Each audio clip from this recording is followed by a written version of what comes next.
if you are a lawyer representing opposition leaders, it's an act of bravery and martyrdom. And as I said, two previous lawyers of Alexei Navalny are presently in jail on charges of belonging to a criminal organization that is representing Navalny, who is considered a terrorist by Putin's regime. Lawyers representing him are automatically charged with helping a terrorist organization. It's a total, nightmare. Let's talk about what's going on in Russia, shall we? It's 7 minutes to midnight, Tuesday night, here on the Late Show on Times Radio. Thanks for your company. A lawyer for the late Russian opposition leader, Alexei Navalny, who accompanied his mother last week, where she appealed for the authorities to return his body, has been detained. Russian news media has been reporting that Vasily Dubkov is being held due to violating a public order. Well, Alexander Davidovich Goldfarb, the former Russian microbiologist and friend of Alexander Litvinenko and co-author of Mary Litvinenko of The Death of a Dissident, The Poisoning of Alexander Litvinenko and the Return of the KGB, joins me. Alexander, thank you for joining me. That's a long title, actually, isn't it, to introduce you? But I appreciate you speaking to us tonight. Hello. Thank you for having me. Lovely to speak to you. Thank you for taking the time. I understand now that Vasily Dubkov has been released, but what does this say for Russian justice if people who represent opposition figures in Russia can now be detained this easily? Well, he's not the first one. The two lawyers who represented Navalny previously are now in jail, and he replaced them, actually. It shows that the Russian dictatorial regime is beating the records of cynicism and cruelty of the 20th century, and he was, of course, punished for being there when they tried to blackmail Navalny's mother to agree to a secret funeral, and she, an 80-year-old woman, bravely refused, but that lawyer went in with there and was next to her.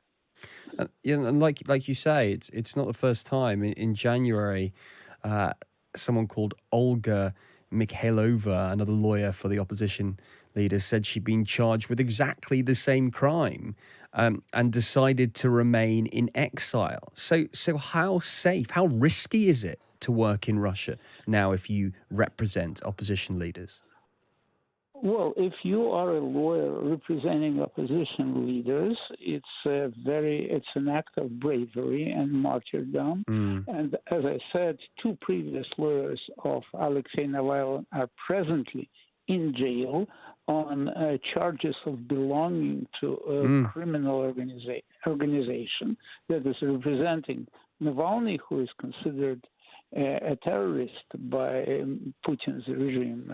Lawyers representing him are automatically charged with helping a terrorist organization. It's a total, nightmare. And it's not surprising that a dissident, Oleg Orlov, who was today, as a matter of fact, was sentenced to 2.5 years in prison, was sitting in his dock reading Kafka, the process of Kafka, to emphasize the absurdity of this judicial procedure. And we hear that Navalny's friends and the people he worked with over the years, they've said they're actually looking for a place to hold a public memorial for the former opposition leader. Now, gathering what we know about what happens to anybody who speaks up, that place, it can't possibly be in Russia, can it?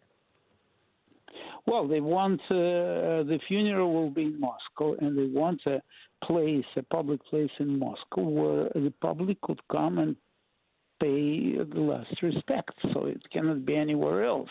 But the government has intimidated the public to the extent that no owner or a director of a public place, funeral home, homes, etc., can hold it. Can hold it. They're afraid, and not so much of legal prosecution, but an extrajudicial prosecution. They are afraid that the secret police thugs would come and destroy the place as a retaliation. Alexander, how does this oppression end? How does it all stop? Well, it will stop only when the regime falls, because it's kind of a self-perpetuating system. The more oppression there is, the more afraid they are to be held accountable. So it will never stop until the regime collapses, either as a result of some sort of a revolution or as some sort of a foreign pressure or military defeat. And I asked this question a lot, but which one of those options is the most likely to happen?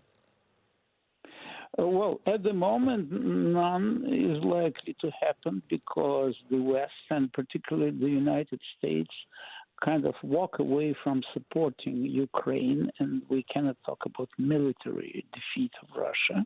On the other hand, the sanctions do not really work as they were intended to, and the economic pressure on Russia is not that serious, so it will probably be there for a while.